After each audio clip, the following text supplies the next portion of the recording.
Welcome into another episode of 360 Sports here in the Willard Media Center. I'm your host, Giustino Racchini, here with Bella, Grace, and Fernando. We're talking all things sports today. We got baseball, we got college football, we got NFL, and we'll sprinkle in some hockey and some different other surprise sports in there. But there's a ton of sports to go over. Everything's in the swing of things. And baseball is one of the sports that just ended. So we're going to go here and talk about the honors, the Gold Glove Awards that were just announced.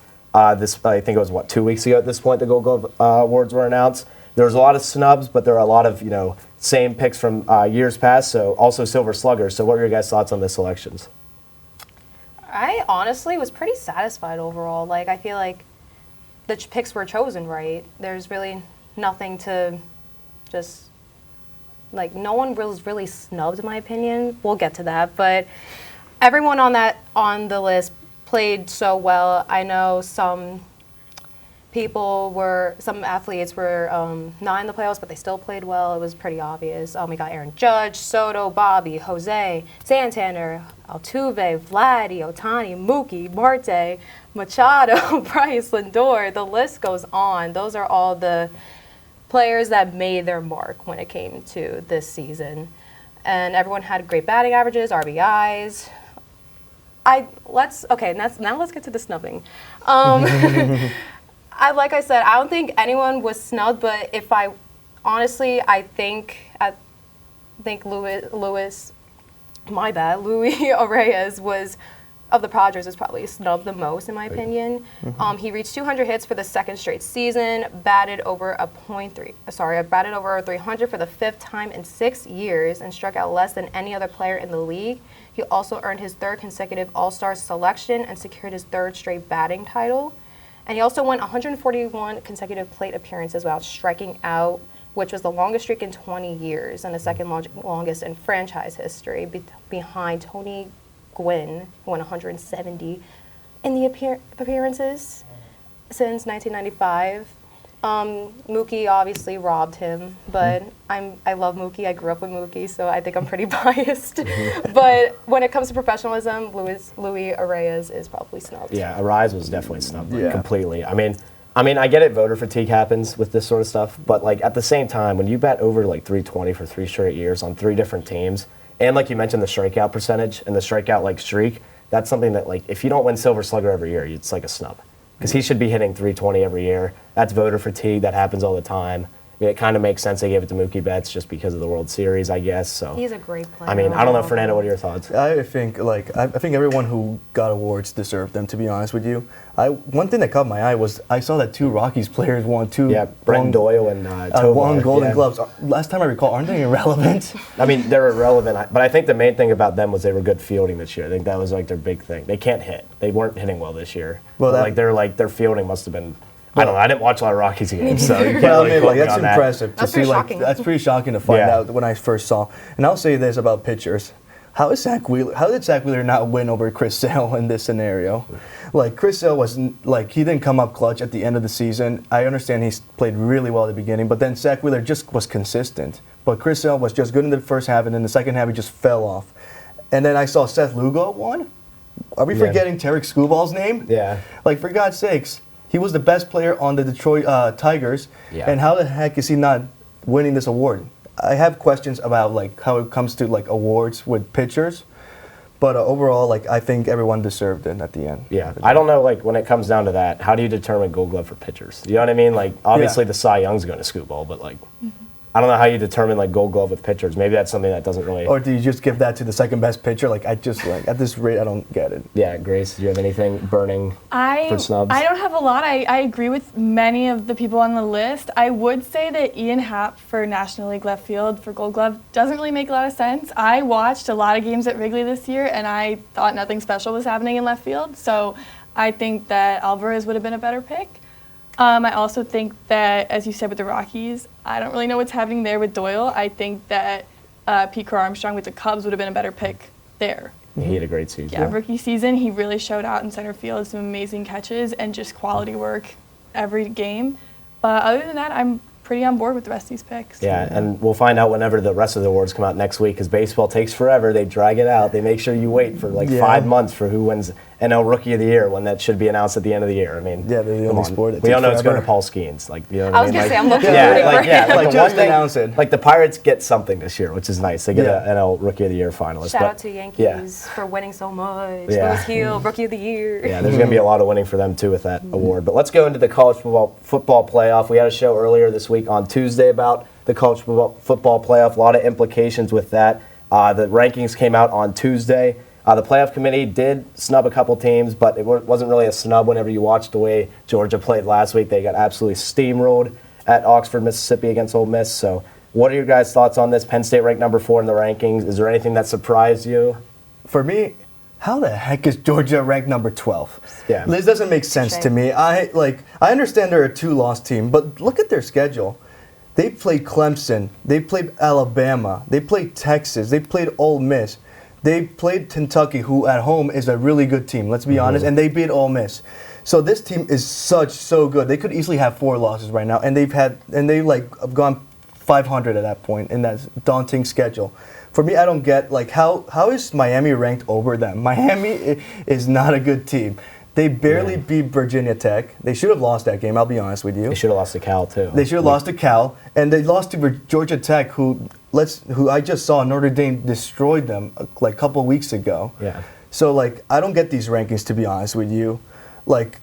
Georgia should be in. Georgia should be in. It's not even a question for me. And then also, I'm sorry to say this, but how is Penn State number 4?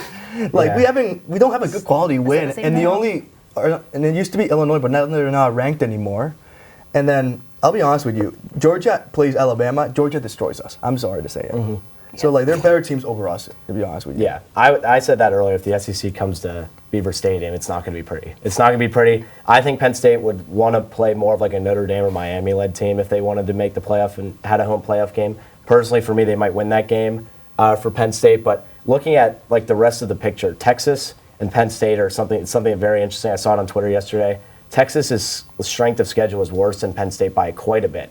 And that's something that I don't think a lot of people realize. The only team they played is Georgia, and they got steamrolled. So I think what it comes down to now is, voter bias. Texas is going to be above Penn State, I think, at the end, just because of voter bias. One, because they play in the SEC, so theoretically it's better competition, which, to be honest, Penn State hasn't played a terrible schedule this year. They haven't played a bunch of completely scrubbed teams. Illinois is not a bad team. USC is bad, but they were good to start the year. Yeah. And then, obviously, the Ohio State game, which we lose every year. So, I mean, come on, that's going to be factored in. I factored that in before the year. I was like, all right, we're going to lose to Ohio State, no big deal. So, I think if Penn State wins out, they should get a home playoff game, should be happy for all of us here. But, I mean, besides that, the SEC's loaded. They're going to have so many teams in. I think Georgia this week, though, has to win to get in the playoff. That's my opinion. That's a must-win. That's a problem, though, because Georgia against Tennessee, they're 10-point favorites right now, according to Vegas, which is kind of strange. But the thing is, I think Nico, the quarterback for Tennessee, is out this week, so I can't pronounce his last name. So I'm not going to try. But I think it's going to be tough. Tennessee's defense and their running game better overall. But, I mean, we talked about it. I think the SEC bias is going to get a lot of teams in. Yeah. Honestly, sorry, girl. You're okay. I was just going to say the SEC bias with Ole Miss. I don't think Ole Miss should be ranked that high. Yeah. They took a big loss to Kentucky, which you did say they play better at home, but I still don't think that, losing to Kentucky is losing to Kentucky. And they lost to LSU, who is ranked, but they're not ranked in the scale of, they were ranked in the beginning of the season, and they just keep falling and falling. I just don't think Ole Miss should be above Georgia, even though they beat them, and I know the college football looks at that. I just think that they need to look at the scores and the strength of schedule. Yeah. I also think that Notre Dame, without that loss to Northern Illinois, would be in the top 5. I think they'd be above Penn State. Yeah. They're 8th right now because they're destroying every team they play. They destroyed Navy when they were ranked. And this week they have Army, who's ranked 16th. So if they can do the same thing to them, then I think that they should be up there in the top 5. And they should be a force in the playoffs. Yeah, and I remember earlier when they were in Bowling Green, almost beat Penn State. That could have derailed our season. Yeah. So that happened a lot in week 2, or whenever that happened. Game. So the USC game too could have derailed our season entirely. But yeah, like you were talking about with LSU just got steamrolled by Alabama. That's the thing. The SEC makes no sense. any team can just beat anybody. Arkansas has beat a few good teams. They beat Tennessee. You saw South Carolina almost beat Alabama. I mean, you have no idea what's going to happen. They always have to be in the playoffs. Oh, yeah, there's going to be 5 teams. SEC Yes, there's going to be a lot of teams in the SEC this year. For Ole Miss, like, I don't agree with you on the fact that they should not be ranked over Georgia. Like, I'm looking at their schedule. Like, they barely lost to Kentucky. They barely lost to LSU. And they destroyed a good Georgia team, like a really good Georgia team. So, in my honest opinion, like, just the one thing I'll say is I don't think Georgia should be ranked below Alabama. That's what I think. But I agree with that. But Ole Miss should definitely be ranked over Georgia. Yeah. That's what I think. I mean, the thing is, it's hard to tell because Alabama, they lose games they're not supposed to lose. That Vanderbilt loss through the whole season in a wrench for them. If they don't lose that game, and if Ole Miss doesn't lose Kentucky, then they're in the top. Like, we all knew Missouri fell out. They were frauds. You could tell. The 2 ranked games they had, they were frauds. They were going to lose. And they almost lost to, let's not forget, they almost lost to South Carolina and then Tennessee after that. Exactly. Like, I mean, all these games are just kind of hearsay, but yeah, I mean, there's a lot of stuff to go into this. There'll be another show next week, too, when people break it down a lot more. But let's go to our next topic. We have a board segment. We have MVPs across all sports. So this is any sport, whatever, like any of these awards, any of the MVP awards. The Hart Trophy for the NHL, the NFL MVP. You could pick any sport. You could pick golf, too. I don't even know what they give out in MVP. But you can pick 2 locks, 2 guys that you know in your head, and you can make a case of why they're going to win the MVP in their sport. Fernando, you're up first. You have your 2 MVP picks. All right. For my MVPs, I chose the NBA and college football. And I said for the NBA, Shai Gilgeous-Alexander. I think he's overdue for an MVP this year. I mean, he's been the best player for the Thunder for like the last 2 years. He's averaging right now 28 points, 6 rebounds, and 6 assists. Last year he was the third in MVP voting behind Luka and Jokic. And this year, I think the Thunder are going to be the best team in the Western Conference, and he will be the catalyst in leading that team. So for that reason, I do expect him to win the MVP at the end of the day for the NBA. And for college football, how can you not go with Travis Hunter? He's like the Shohei Ohtani of college football. He does everything on the field, cornerback and wide receiver. He leads the team in receptions, total yards, and he has 9 touchdowns for the team. Colorado is actually overachieving because of him. Let's be honest, we didn't have many expectations for them going into this year, and now they're on the verge of maybe possibly making the college football playoff. And the one game he was hurt against Kansas State, the offense looked lost, stagnant. So for that reason, I think at the end of the day, he will be the Heisman. And if he stays healthy, I'm calling it right now, Colorado's going to make the college football playoff. Wow, that is a very hot take for the college football playoff. I think the way BYU's playing, I don't think they get in. However, I think that's... They're sneaking up. They're sneaking up along the border. I think, I don't like Paul Feinbaum on ESPN that much, but what he said about Deion Sanders would be true if Indiana wasn't so good. That's the one thing. If Kurt Signetti and Indiana weren't as good as they are, he'd be the coach of the year, Deion Sanders. It's just with BYU, like the thing is, they've gotten lucky to win games, just like...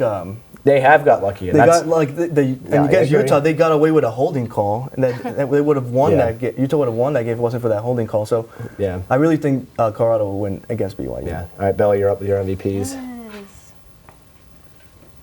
All right, let's get down to business. So first, Jason Tatum. I haven't been focusing too much on basketball, but what I know, Jason Tatum has got to be an MVP. I know he's still young, but he's going to get so far. I know right now he's against Giannis right now, who is number 1 in points per average right now with a 33.0, I believe. And he's number 3 right now with a 30.2 points per average, which is pretty good. Like, he's younger than Giannis. He's a kid. That's incredible on his level. I will say he was snubbed from the Olympic team. I thought he could have been a star at that. He's been bringing the Celtics so many championships at this point. Could he bring another one? We'll see. Cavaliers are undefeated right now. But I'm not a Celtics fan, but I like him. So over here, Igor Shesterkin. There's just so many things to say, but this is such a short show. But he is the best goalie in the league. Facts. That is literal facts. He's literally just... He's crazy. He has so many saves. He has 30 to 40 saves per game. I don't know who else can really do that. Name me as of right now. Not back then. We're not going to look back then. But he is number 3 in best goalies in history. He is number 1 in the goalie right now. And yeah, he's just very amazing. I hope he signs on with the Rangers again, because I think the fans are going to turn their heads if he leaves the Rangers, and the Rangers are probably going to be screwed. As a Penguins fan, he better not win MVP. But like at the same time, a goalie, the last goalie to win MVP was Carey Price, so it's tough. It's really tough. But I mean, if you can imagine it, I think it can happen. So I mean, honestly, the NHL is crazy. So He's just amazing. Can I just say, I do not agree with you on the fact that Jason Statham should have not been snubbed from the Olympic game lineup. He's good. He's not that good, in my honest opinion. I'm going to say this: the Celtics' run to the championship last year was Mickey Mouse. I'll be honest with you. All right, here's the thing about Mickey Mouse with me. I don't think anything's Mickey Mouse, because the competition you face is what you face. You know what I mean? Like, whoever's in the playoffs is just who you face. You don't control who you face. Like, the Western Conference is stronger one year, the East is stronger the other year. I mean, if Joel Embiid's healthy, they're a stronger team. You know what I mean? Like, that's just how it works. So I think that is sort of how I feel about the whole Mickey Mouse thing. Because, like, during COVID, that word was thrown around all the time. You know what I mean? It's just like, I don't know. All right, Grace, you're up with your MVP picks. Okay, I'm excited. Let's see. Okay. So did I make obvious picks? Yes, but that's okay. So first we have Dylan Gabriel for Oregon. I know you were arguing Travis Hunter, but I really think Gabriel's got it this year. After transferring from Wisconsin, he's giving the Ducks the perfect season. He's gone 22 touchdowns in 10 games. He does have 5 interceptions, but you can't win them all. And then last game against Maryland, he went 23 for 24 and set the college football record for 180 career touchdowns. So he's just on the field, he's running that team, he's leading them, number 1 in the nation. And then for my other pick for the NFL, I went with Lamar Jackson. He is up in every poll right now because his season is going amazingly. He's made so many MVP bids, but this year just looks different than the rest. He's second in passing, number 1 in QB rushing, like usual. And that has led the Baltimore offense to be number 1 in passing. And he is leading them away with that two-way offense, rushing and passing, and it makes them such a weapon against the teams they play. The defense never knows what he's going to do, and he just keeps shining in every game. So I think these are both clear MVPs. Yeah, I mean, honestly, I can't really disagree with you. I'm going to say another name for NFL MVP that, I mean, we'll see. I mean, I'm just literally saying this for Brennan, who's sitting back there. I'm just saying it for you as a Buffalo fan, but I'll talk about that. But those are good picks. All right, I'll go to my picks now. A couple players that I think people are not really relying on too much, and people that they don't realize how good these players are. First of all, Nathan McKinnon is a disgusting player on the ice. He is absolutely insane. He has 33 points through 17 games. That is almost 2 points per game in the NHL. That is insane. He has 26 assists, which leads the NHL by far. I think it's like 5 or 6 assists more than the next closest player, so he's insane this year. No one's touching him this year, in my opinion. I think last year he should have won MVP. He didn't. I think if Austin Matthews didn't go on his insane goal streak, he would have won it. But I think this year he's got it in the bag, and I think the Avalanche are a dangerous team because that top line is dangerous. And then obviously, I had to give love to Brennan, who's sitting in the studio back there. Listen, I think Josh Allen is one of the more underrated players in the league. I think personally he should have won MVP last year over Lamar Jackson because Lamar's numbers are better this year than they were last year, which is something that I don't think people realize, which is something that they might hold Lamar against in a way because of voter fatigue. That might be something that they hold against. They've done it in years past. So I think Josh Allen is going to win it, but the reason I say that is mainly because I think overall on the Ravens, when you think about most valuable player on that team, I think a lot of people would say that Derrick Henry is the most valuable player on that team. I'm not saying Lamar Jackson isn't the most valuable player on that team. I think he might be. I think he's one of the best players in the league. But in my opinion, I think Derrick Henry is a better overall player and has helped the team more this season than Lamar Jackson has. So with that in mind, Josh Allen runs like a wild horse out there from Wyoming, which is where he's from. And I just think it's something that a lot of people don't really take into account is his legs. He's very good running the football. He doesn't use the tush-push like the Eagles do. I'm sorry, I had to bring it up. He does not use the tush-push. So I think that's going to be key for the rest of the season. Yeah, I think if Josh Allen and the Bills have the best record in the NFL too, that helps. So Josh Allen's a really good pick. I love Josh Allen. Yeah. I'll be honest with you. When they got rid of Stephon Diggs, when they got rid of Stephon Diggs, I really had questions about how this guy was going to look, and he's looked very, very impressive. And he technically doesn't have a de facto number 1 wide receiver, and he's still getting it done with his legs, playmaking, whatever it has to be. Yeah. So, like, I think this is a really sneaky MVP pick. And for the noise upstairs, for those of you that might hear it on air, it is someone maybe moving a chair. That's probably what it is. But there's noise, I don't know what it is. I've been hearing it the whole time too. So let's go to the next segment, which I suggested. I thought it was pretty good. Blind ranks sporting venues. So this just, I guess, stadiums from like any sport, I assume. I'm just assuming. So we'll just go 1 through 5 down the list, what we think. Madison Square Garden. Oh, okay. So I know you have bias. 3. Listen, I would say 3 too, only because I get the whole greatest arena in the world. 2. No, I think it can be beat. Wait, no. This is where all this stuff happens. I'm trying to think about it. I think it can be beat.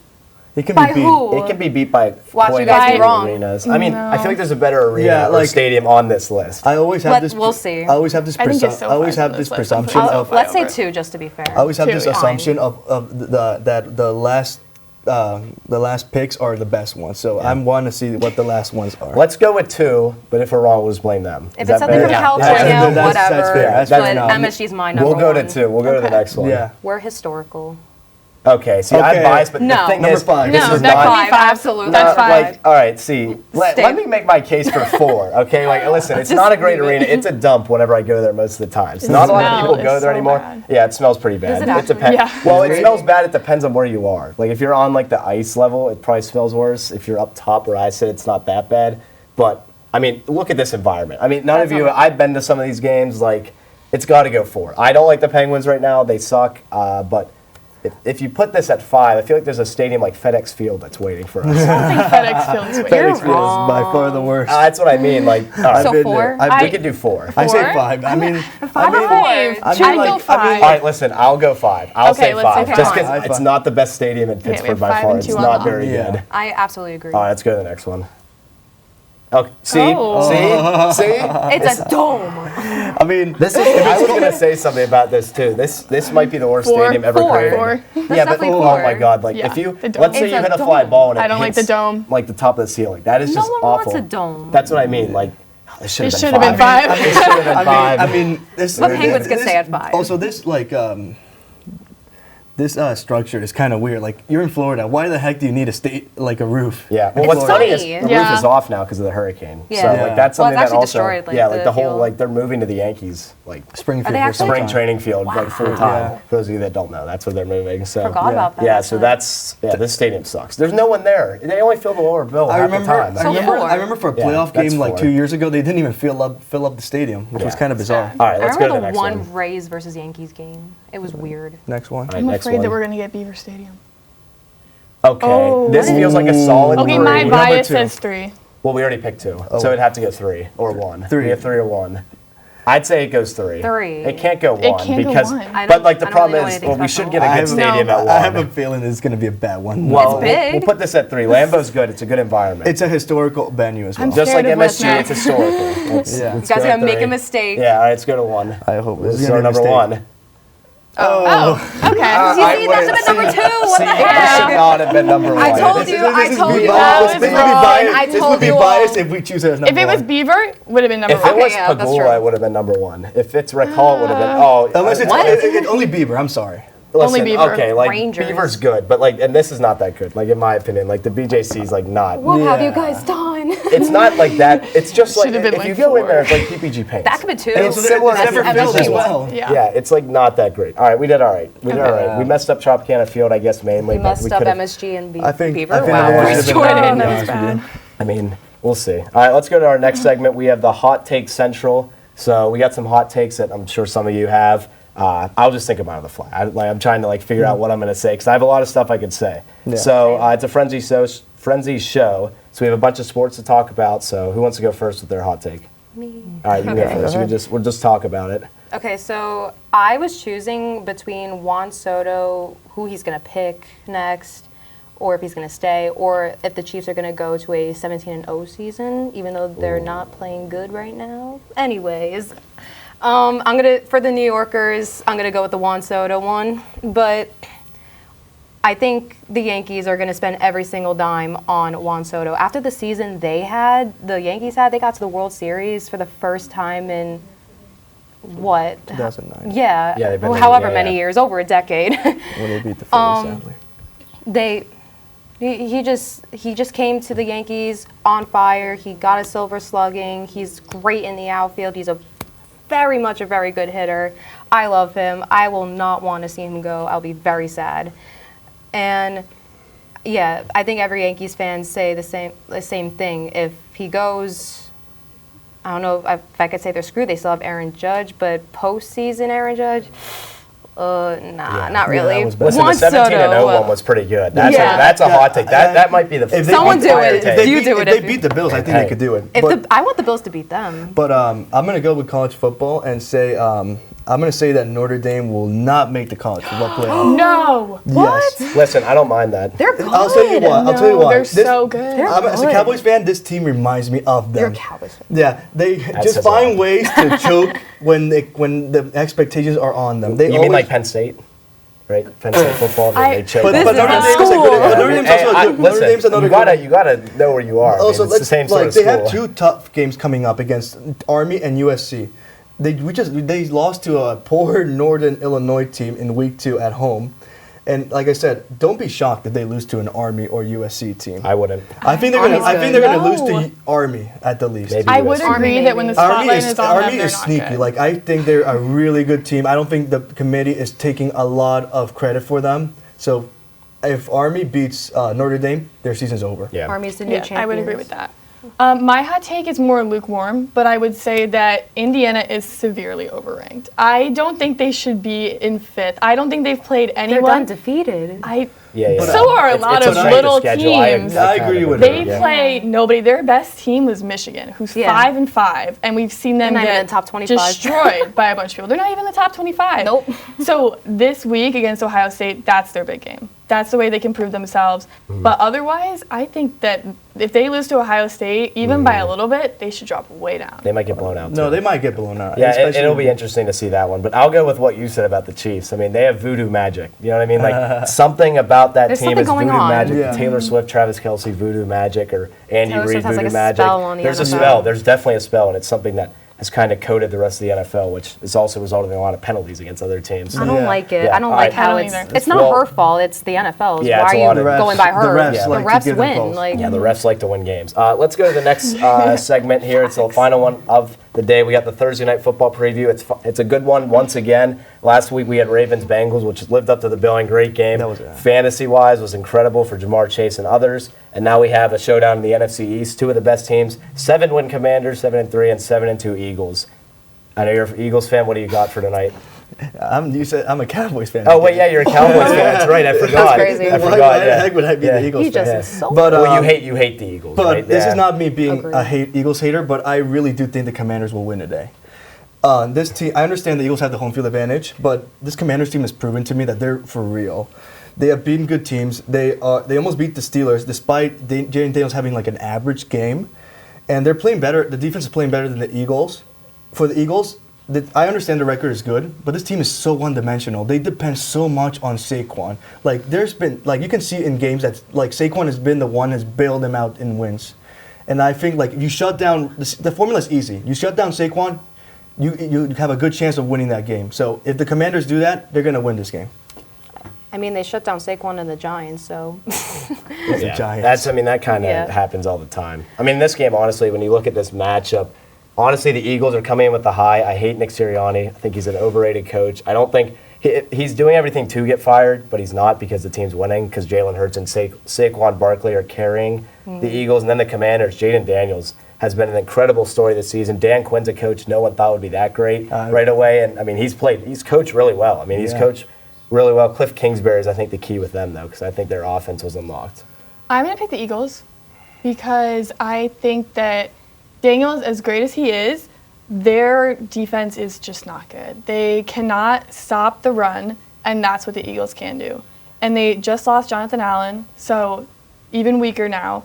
I believe that the Eagles, with their run, with Jalen Hurts, who knows what he's doing, at home, can go up against the rookie. I just think that they have better odds here. I hope it's a high-scoring game. Yeah. I think the Commanders win only because it's I don't have high-scoring. it as a I said high-scoring something game. like that. Yeah. I mean, this game determines who's going to take first in the NFC East, either Yeah. the Eagles or the Commanders. Right now, I mean, I don't know if they're really tied, but technically the Eagles, because of the less 'Cause of the bye. losses, Yeah, 'cause of the bye, Yeah. tight. I think it's gonna be a tight game overall. But like everyone's saying, the rookie QB Jaden Daniels is absolutely incredible. I think the Commanders have grown so much as a team over time. They went from being not as good to being pretty Relevant. darn good, Yeah. honestly. Yeah. But I can't choose, to be honest. This is a tough game for me. This is the one game Yeah. I can't choose is going to win. It's a 50-50. It's But gonna, I mean, it's gonna be it could- 30 plus. It's gonna be a hard game to predict. I'll to be stick with the honest. score 30-27, though. That's either either team. I feel like both teams scored 25, 24 plus. at least. Yeah, I can don't see think- this being a high scoring. I've been game. looking at the Yeah. stats. I'm like, it's probably average. Yeah, it's gonna be a good one. Yeah. All right. Well, that's the end of our show today for the Frenzy Show for Fernando, Bella, Grace. I'm Giustino. Thank you guys for tuning in, and make sure to tune in next week for some more NFL, college football. We got a lot of stuff to talk about next week, so make sure to tune in.